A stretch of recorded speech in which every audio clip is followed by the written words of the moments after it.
Y'all want to know the ugly truth? Today's men do not court, and it's for two reasons. One, a lot of today's men want to be the woman.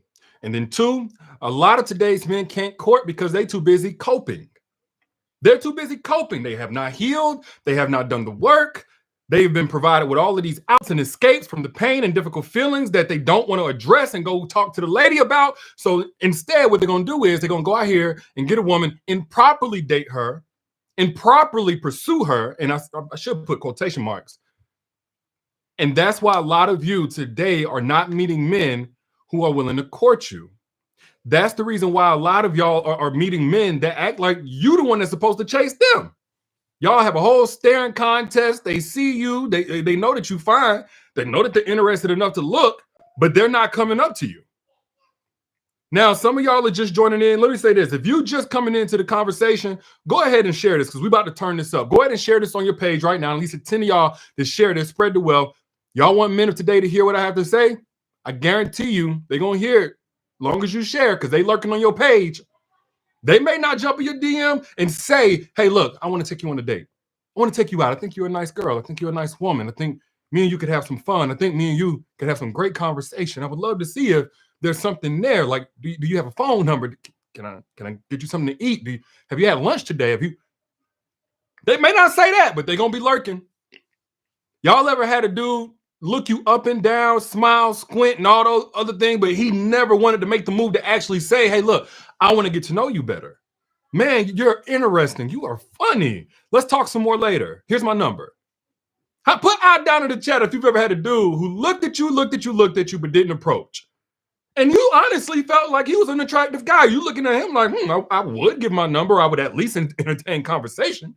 But he won't even make a move. Or if you ever been in a conversation with a guy, clearly there's flirtation, clearly there's tension and chemistry, but he's not actually pulling the trigger. I'm going to tell y'all why. It's because today's men are not like men of old in that way. There are some similarities. But today's men do not court, generally speaking. And again, it's for two reasons. I really want to talk about the part where today's men want to be all so bad. Matter of fact, again, I want to know, I'm just looking at these comments. Am I talking to anybody when I say dudes will act like you supposed to be the man in the situation? Dudes will act like you supposed to be the one to plan the dates, to pay for the day sometime. Dudes will act like you the one that's supposed to start all the conversations, keep all the conversations going. Put I down in the chat if that's you. Put I down in the chat if that's you. If you've ever had that experience with a guy who acted like you had to be the assertive factor, you had to be the one to fix things, to keep your emotions in check whenever y'all were having conflict, like you were the one that was supposed to be texting him, following up. When, matter of fact, he may have been the one to start the conversation with you. Or he may actually go to the part where he asks you for your number, but he doesn't go any further than that. He doesn't actually facilitate the getting to know you process. And you said that's a deal breaker? I'm going to tell y'all why. And it ain't going to take me that long. First off, today's men are no longer pressured like they used to be. Back in the 20s, our great-granddaddies, and again, I'm not one to ever think that our great-granddaddies was some kind of gold standard when it came to relationships. However, there were some good. It wasn't all bad. It wasn't all good. Back in the day, and this really stemmed from the time where, especially in minority cultures, the world was so tough. Life was so hard. But even outside of our culture, even for whites and whoever else, things were not always easy. So the family unit was really important in order to sustain and survive. Men needed women, women needed men. Okay, so what that meant was, as a man, if you want to go out here and be successful, if you want to go out here and you want to be able to have a solid job, or, come home to a home-cooked meal, then you needed to get you a wife. And there were certain standards in order to make that happen. It was kind of cultural. So as a man, if you weren't in position or you weren't out here courting somebody to get you a wife by a certain age, you couldn't hang with a lot of the guys who did have families. They packing lunch, they getting lunch from their wife when they go to work. They at work, they eating a home cooked meal. They coming home to a home cooked meal. Family was important. As the years went on, especially as women were able to be independent and have their own means of making a living, they didn't need the men, not just for the sake of having a man. So women over the years started holding men to a higher standard as far as, hey, you have to meet my emotional needs, you have to be loyal, you have to be respectful, you can't put your hands on me. Women started having these standards, and then came the media, which made a ton of money off of the division between men and women. Now, whenever you look online, you see men versus women. Now, I believe that we need each other, but we need each other in a certain condition. We need each other healed. We need each other whole. We don't just need each other. I'm all about sealing up the divide between men and women. But in order to seal that divide, we can't just deal with the physical of us coming back together, being together. We have to deal with the quality in which we're presenting women with options, because it does start with us as men. So now, back to what I was saying. Today's men do not court a lot of times because the roles have reversed. A lot of men want to be women. A lot of men, unlike before, men used to be cool with getting rejected. You reject, as men back in the 20s, you reject them, he not going to dismantle. He not going to lose his mind. Man, today's men be putting women in danger because they can't get a number. Today's men so scared of being rejected. That's why a lot of guys get online and they only want to talk to you online. They only want to carry on conversation online because it prevents them from getting rejected. So a lot of guys today are so sensitive to rejection, they will not even entertain a woman unless they have first thirst checked her enough to know that she's going to be the one to carry everything and push everything forward. She's going to be the one planning the dates, asking for the dates. And so, again, today's men want to be the prize. Today's men, they want to be the one that's getting courted. They want you to open their door, pull out their chair. Call them, I'm calling, I see, I'm gonna call a spade a spade. I'm gonna call a spade a spade. And then now we got these podcasts and all this stuff. We guilt tripping women into thinking that they're the problem. No. We used to be defined by so much more than whether or not we got accepted by every woman. So, in matter of fact, I would say in the old days, if a woman didn't initially show interest in a man, he would try again and again and again. Not in a stalkerish way, but just like, hey, like a little pain, a little rejection ain't gonna make me melt. Like, how am I gonna go out here and face the world as a man, but sit over here and melt under a woman's rejection? So today's men don't want to court because they want to be treated like the prize. And that's where you have, and what I mean by want to be treated like the prize, there's a lot of confusion over what role a man is supposed to play. Whenever the woman started making her own money, a lot of men didn't know their place. They didn't know how to fit into that equation. I'm doing a little bit of teaching here, but I want to keep it real with y'all so y'all understand. This is stuff that I teach to myself, my Selfish Season Challenge members, my Self-Crown in the Circle, but I'm going to give y'all some insight. A lot of men today don't know how they fit into the equation with a woman who has her own, who is not just learning from him, but can learn outside of him, who can travel whenever she wants to. A lot of men don't know how to still be valuable. Unfortunately, that's where our forefathers missed the mark. They didn't have the tools to be able to say, hey, son, your woman not only needs you to be a provider and protector financially and physically, but she also needs you to emotionally provide. This is why a lot of y'all get with a man and he think because he keeping a roof over your head, that's keeping love in your heart. And you feel like you're more alone in that relationship than what you felt whenever you were single. Put I down in the chat if you've ever been in a situation where you suffered from relationship loneliness because the man that you were with either could not see you or did not make an effort to see you on any other level than your physical. Yeah, he wanted to have sex with you, but emotionally and mentally, he wasn't invested. He wasn't able to meet you where you were at. Y'all weren't equally yoked. Put I down in the chat if you've ever had that experience, because you felt more lonely in that situation than likely what you felt even whenever you were actually single. Why does that happen? Of course, that can happen because a man just doesn't think you're important, whatever. But a lot of times it happens because a lot of men feel like, well, if I'm paying the bills, I'm doing my part. That was handed down by the older generation. That used to be good enough. And now we're dealing with women who a lot of times y'all making more money than the men. A lot of households today are led by a woman in terms of who's the breadwinner. And so you have dudes who say, well, shoot, if I'm not able to give money and stuff like that, I don't know what I'm supposed to be doing. So go 50-50 with me. Well, I got to pull out a chair. Why I got to be the one to plan a date? Why I gotta be the one? Why I gotta be the one whenever, stuff hits the fan? Why I gotta be the one that keeps everybody calm? Why I gotta be the one to ensure safety? They don't know nothing about that. It blows men's mind that a woman can have the bills paid for, and that's only if you do, because a lot of y'all ain't even getting that. Bills paid for, right? And him around in case you get attacked by a bear or something where you need physical protection, and you still have emotional needs that need to get met outside of that. A lot of men have not grasped that concept. And because that's so hard, and a lot of men only want to do what they feel competent in already, they're not really growth oriented enough to learn and open-minded enough and with an ego that's not so fragile that they can't be told anything, where they just say, I'm just going to be the woman. I'm going to let you be the one to come after me. The rejection, the guided instruction on how to properly love a woman is too painful for a lot of men who have those fragile egos. And so what does that mean? That looks like a lot of women who have the traditional value in terms of, hey, I know how to take care of a man. I'm a feminine woman in the right situation, and I got my own. It leaves a lot of y'all feeling overqualified and underwhelmed with what you're being presented. Tell me I'm lying. I ain't afraid to hear if I'm wrong. Y'all tell me if I'm lying. You go out here on the dating scene, you look good, you got your own, but the moment that you tell this man what you kind of got going on, you can almost feel the energy shift. He ain't even as interested no more. Oh, you ain't broken?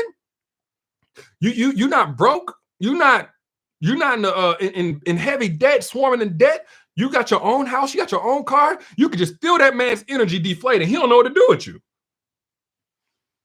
And so those types of men, because they're so insecure, what they want is that type of woman to overcompensate, to prove that they're needed, which in turn creates a situation where the man wants to be the woman. Now, I'm giving y'all one reason. There's two main reasons today that men no longer court women. The second one, I would actually say the second one is just as prevalent as the first one. And that's that a lot of men are too busy coping to court a woman. You see, whenever you coping, you're in reactionary mode. You're in survival mode to some degree. There's different levels of survival mode, but you're in survival mode. I talked about this in Don't Forget Your Crown, matter of fact. And by the way, for those who have not gotten Don't Forget Your Crown, or even if you have, I just completed and released the audio book. It's not going to be on Audible for another month because it takes some time, but you can get it on Audible in a month, full price, or you can get it at the link that's pinned down in the comments for 70% off. And it actually comes with the ebook free today. 70% off ends today as well. So if you get it today, you'll get the audiobook in my voice. I'm reading it, 70% off. But back to what I was saying. A lot of men today don't court women because they're too busy coping. Now, what I mean by that? Coping is whenever you just want to feel good, you want to escape, you want to not address, you basically want to run away from your pain, some shape, form, or fashion. Now, a man going through things and having pain does not make him a bad man. But when that man does not deal with it the right way and process his emotions and whatever he's gone through, from childhood trauma to heartbreak in his last relationship or whatever, he will create a bad experience for every woman he comes across. A man will break every woman that he meets until he fixes the brokenness within himself. Put I down in the chat if you've ever tried to love a broken man and you got broken in the process. Tell me if I'm lying. I want to see who I'm talking to. Tanya says I. Lacey says I.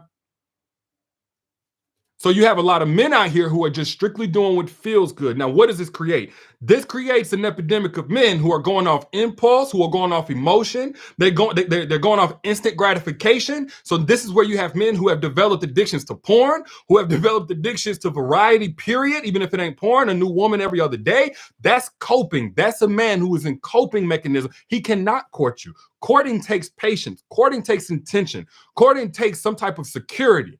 Courting takes a certain level of intention around the way that you date. You're dating with a purpose whenever you're courting. You see, when a man is courting you, he can have conversations that ain't got nothing to do with sex. When a man is courting you, he don't have a problem paying for the dates. He already got money set aside because he's positioned himself to be a resourceful man, because one day he wants to have a family, which he's going to be the provider for. But when a man is coping, he ain't even waiting until he get to that point. He ain't waiting until he's ready to date. He gonna date right now. Can he have sex right now? Can you be where he dumps off his trauma and all of this emotional baggage onto you right now? He ain't going to go get counseling. This is why I say a lot of today's men don't need no relationship. They don't need no love. They need therapy. They need therapy. Tamara says, didn't break me. I finally got tired, cut all ties. Either way it went. He didn't break you, but guess what he broke? The time that you spent trying to love a broken man. He didn't break you, and that's great, and I'm glad. But he wasted something that you can't get back. Not from that. Let's keep it all the way real. So he didn't break you, but he hurt you. Tell me if I'm lying.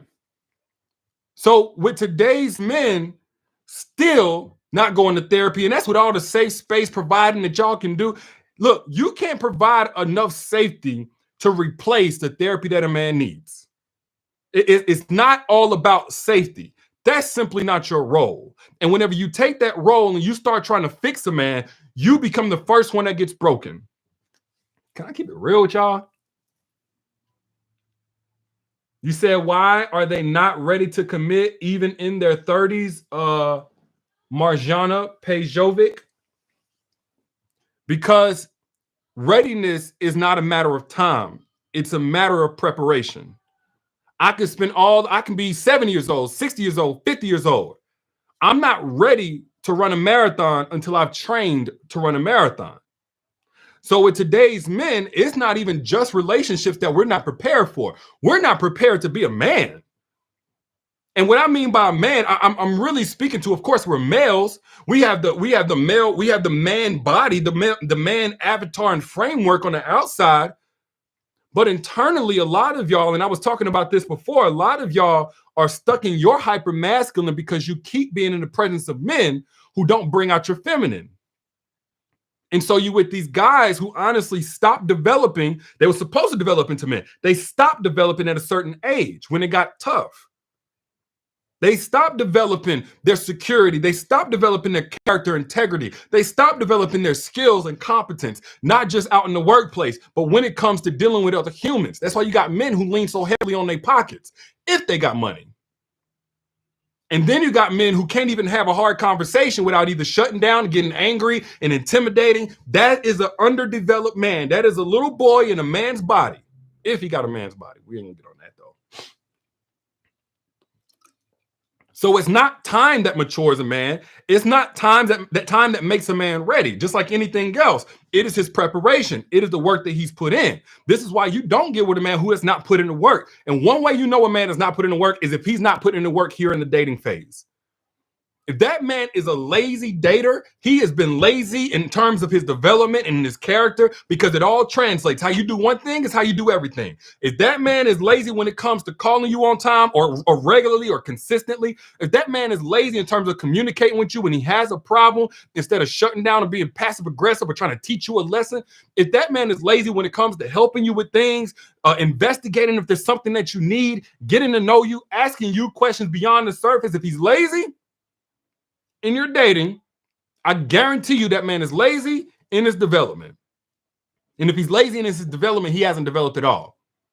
You see, there comes a time, and unfortunately, there's a lot of women who don't understand this. This is why I'm so passionate about my sisters coming into the inner circle. It's like I really want to give y'all the game, because as a man, I know, and of course I have friends.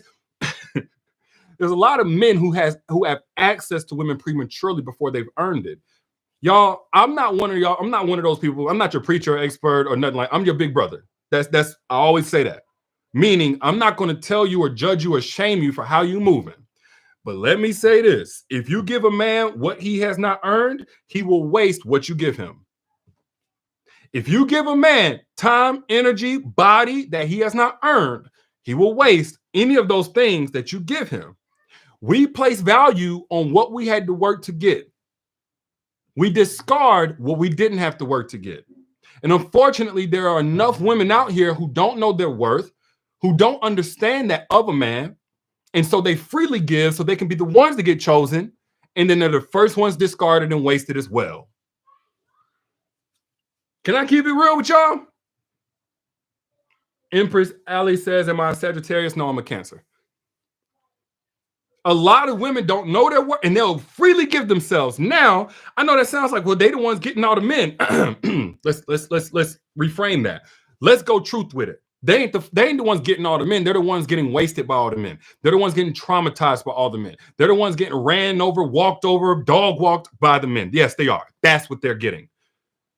Because they're getting those types of men. Because evolved men not only don't mind putting in work, they want a woman that requires them to put in work. They want a woman that requires them to put in work.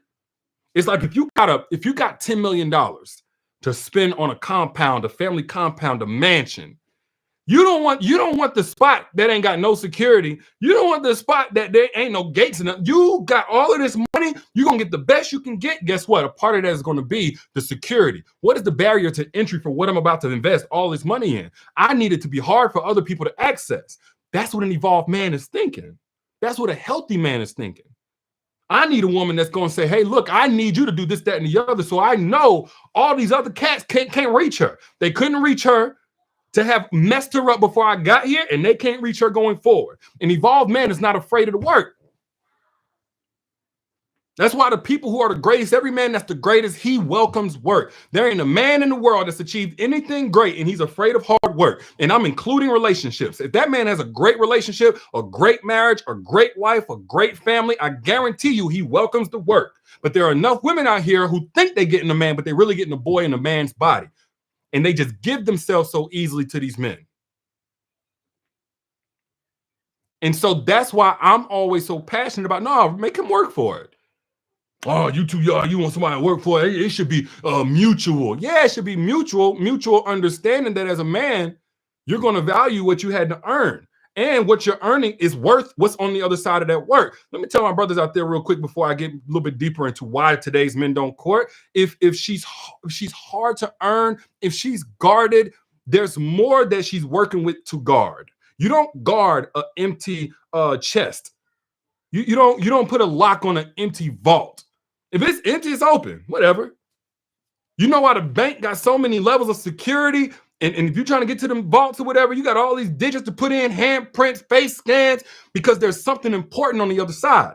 If that woman is requiring you to put in work, if she's not easy, guess what? She has more that she's protecting. It's really common sense, but apparently common sense ain't so common. And by the way, if you're getting value from what I'm talking about right now, share this for somebody else on your timeline, because I guarantee somebody on your timeline needs to hear it, man or woman. Share this, hit the share button. I need 10 people to hit the share button right now so somebody else can join this conversation that needs to hear it. You're going to bless them. You don't even know how you're going to bless them. You're going to bless them, though.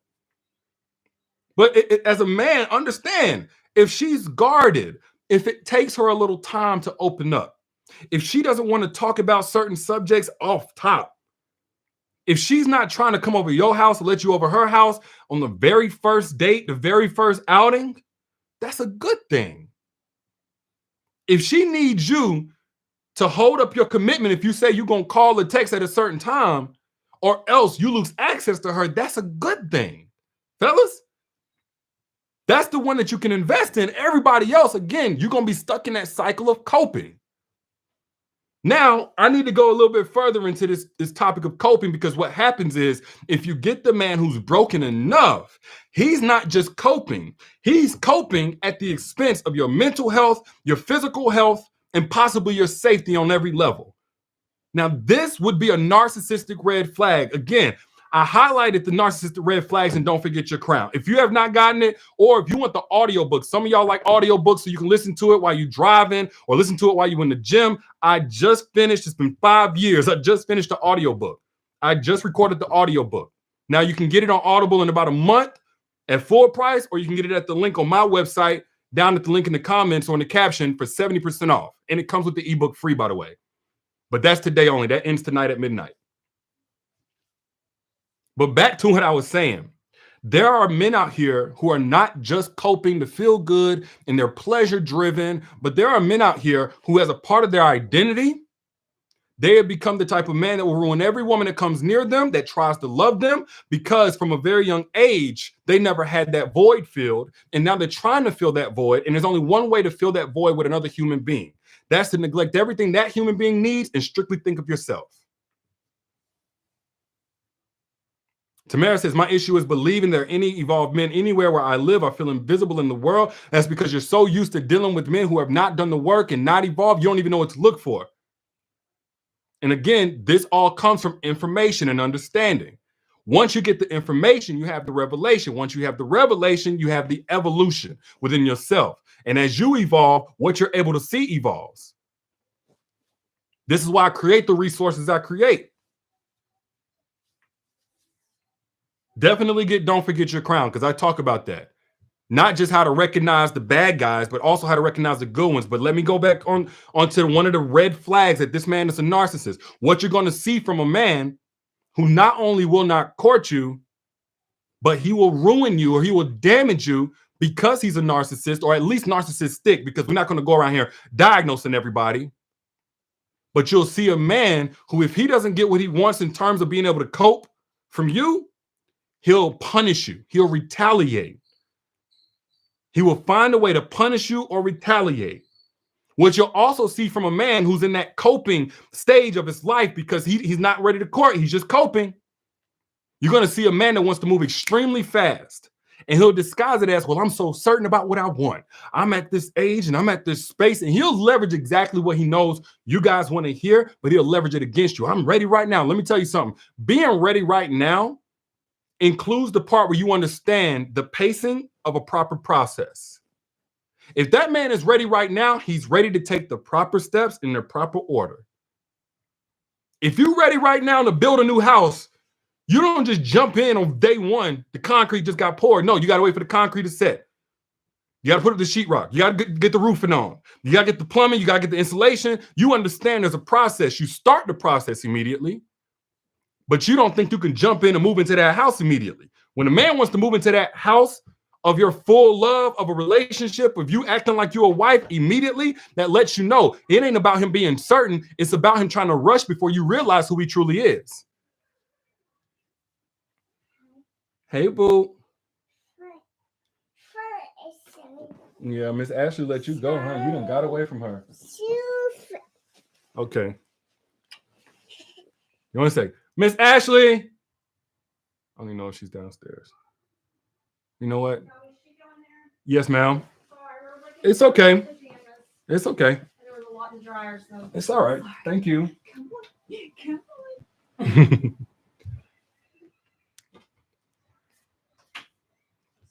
One second, guys. Dad break. Back to what I was saying.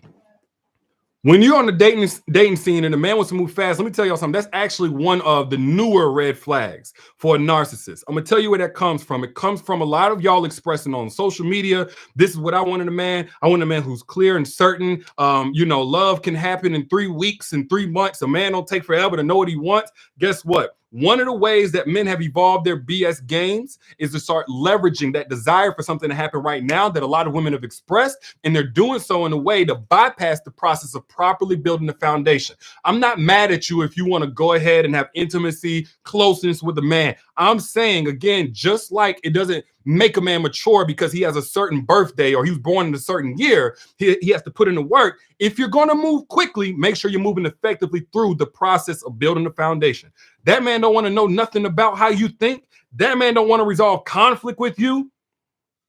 Whenever you express that you need something different than what he's presenting you, you don't see the work being put in to be patient with you, to make sure he clearly understands you, to welcome the accountability so you know that he's taking you seriously, and he's taking you seriously. He's taking this seriously.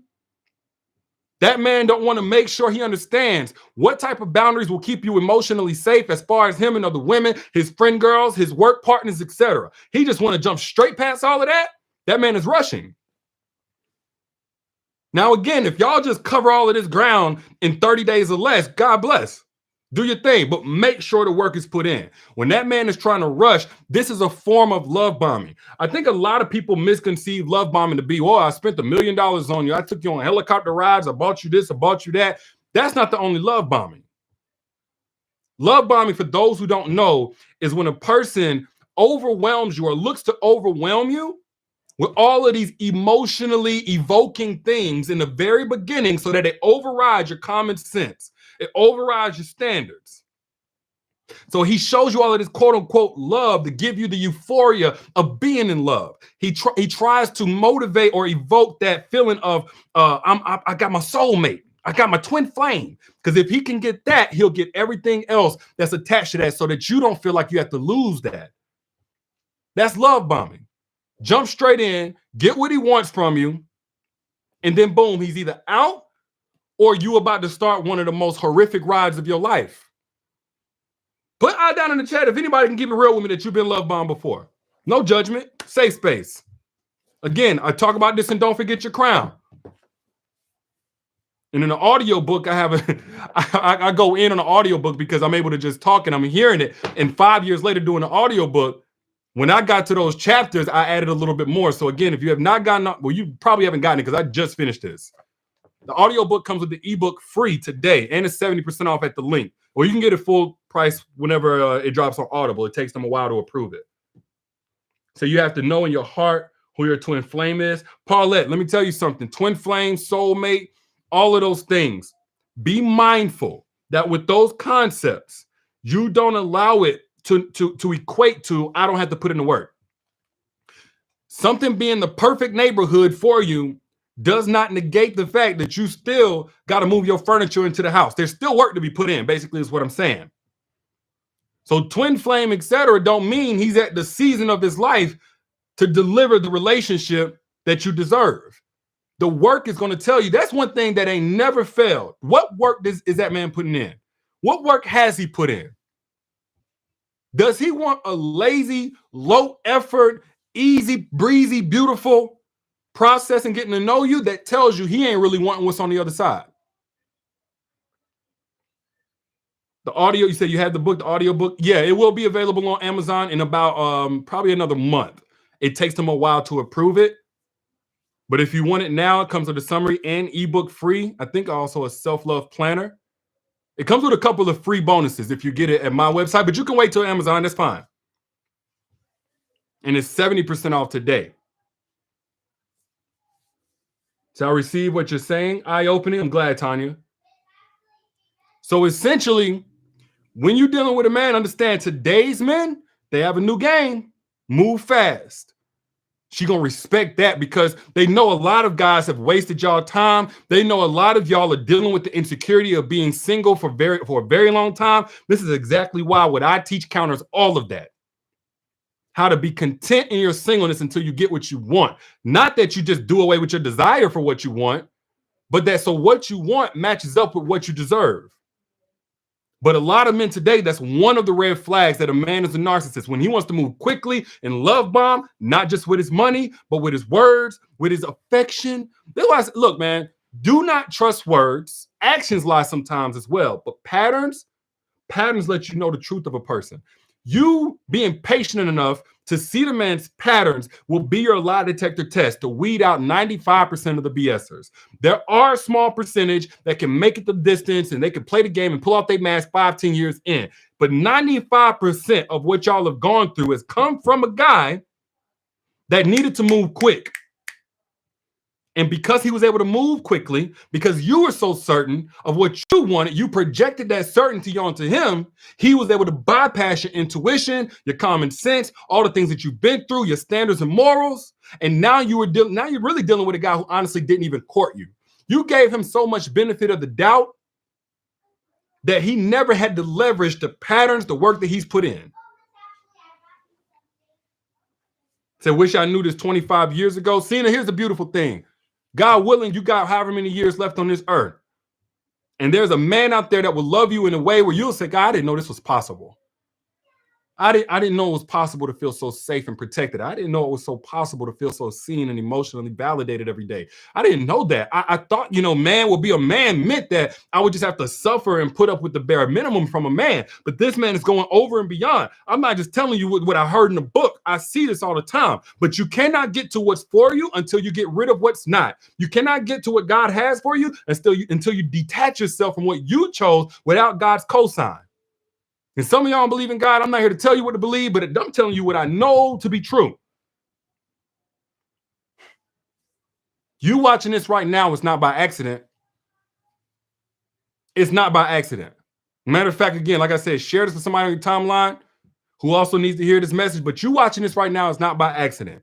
There is still time left on the clock, but you cannot waste it playing with somebody that ain't ready for what you're ready for. Send them back to the playground if they want to play games.